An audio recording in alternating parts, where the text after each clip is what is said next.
Hello, मी शिवाई. तुम्हाला पण माझ्यासारखी जर देवपूजेची आवड असेल, देवपूजा अशी करायला आवडत असेल किंवा देवांना त्यांचा साज शृंगार करायला आवडत असेल, तर या व्हिडिओमध्ये मी जसे देवांना वस्त्र वगैरे घातलेत, माळा घातलेल्या आहेत. तर सगळ्याच देवांना आपल्याला वस्त्र घालता येत नाहीत, पण कधी-कधी आपल्याला आयडिया पण नसतं की कोणत्या देवाला कोणते वस्त्र घालावेत. तर ज्यांना हे माहीत नाही, व्हिडिओ आज खास त्यांच्यासाठी मी बनवत आहे. तर मी माझ्या मंदिरातील देवांना, देवघरातील जे देव आहेत त्यांना वस्त्र कसे परिधान करते किंवा त्यांचा साजशृंगार कसा करते किंवा त्या माळी वगैरे कशा त्यांना घातलेल्या आहेत, ते तुम्ही या च्या पूजेमध्ये बघू शकता. तर आज मी तुम्हाला मी कोणत्या देवांना कोणते ड्रेस घालते, शिवून घेते किंवा विकत घेते किंवा कोणत्या देवांना कोणते ड्रेस घालायला पाहिजेत, याबद्दलची तुम्हाला मी आज माहिती देणार आहे. तर व्हिडिओ शेवटपर्यंत नक्की बघा. व्हिडिओ तुम्हाला जर आवडला तर व्हिडिओला नक्की लाईक करा, तर आपल्या चॅनलला सबस्क्राईब देखील करा. तर चला पाहूया आजच्या व्हिडिओमध्ये आपण.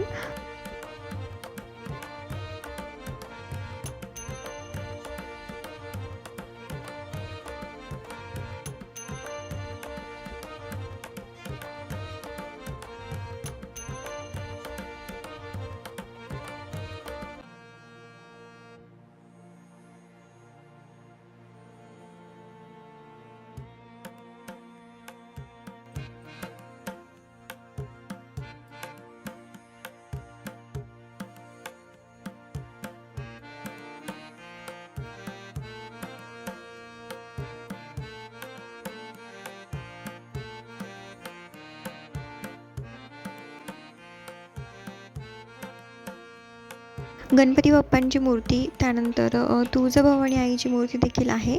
तुळजाभवानी आईची मूर्ती, त्याच्यानंतर आहे महालक्ष्मी देवी. महालक्ष्मी देवीचे सुद्धा आपण वस्त्र मी कोणते घालते किंवा कोणते घालायला पाहिजे ते बघत आहोत. त्यानंतर आहे अन्नपूर्णा देवी. तर सगळ्यात पहिल्यांदा जे वस्त्र आहेत हे तुम्ही गणपती बाप्पांना घालू शकता. बऱ्याच वेळा बाळकृष्णाला देखील घातले जातात. हे वस्त्र महालक्ष्मी किंवा देवींचे वस्त्र आहेत. हे तुम्ही छोट्या 3 इंचापर्यंतच्या तुळजापूरच्या देवीच्या मूर्तीला घालू शकता. त्यानंतर हा अन्नपूर्णा मातेचा ड्रेस आहे. अन्नपूर्णा किंवा महालक्ष्मी देवीला सुद्धा तुम्ही घालू शकता. त्याच्यानंतर हे एक दुसरे वस्त्र आहे, हे देखील तुम्ही महालक्ष्मी देवीला घालू शकता. आता सगळ्यात पहिल्यांदा आपण बघतोय हे गणपती बाप्पाचे वस्त्र आहे. या प्रकारचे वस्त्र तुम्ही गणपती बाप्पाला घालू शकता. त्यानंतर या प्रकारचे जर वस्त्र असतील तर तुम्ही तुळजापूरच्या देवीची जी मूर्ती आहे तिला घालू शकता. त्यानंतर या प्रकारचे वस्त्र तुम्ही महालक्ष्मी देवीला घालू शकता. त्याच्यानंतर येतं अन्नपूर्णा देवीचं वस्त्र. अन्नपूर्णा देवीला असे वस्त्र तुम्ही घालू शकता.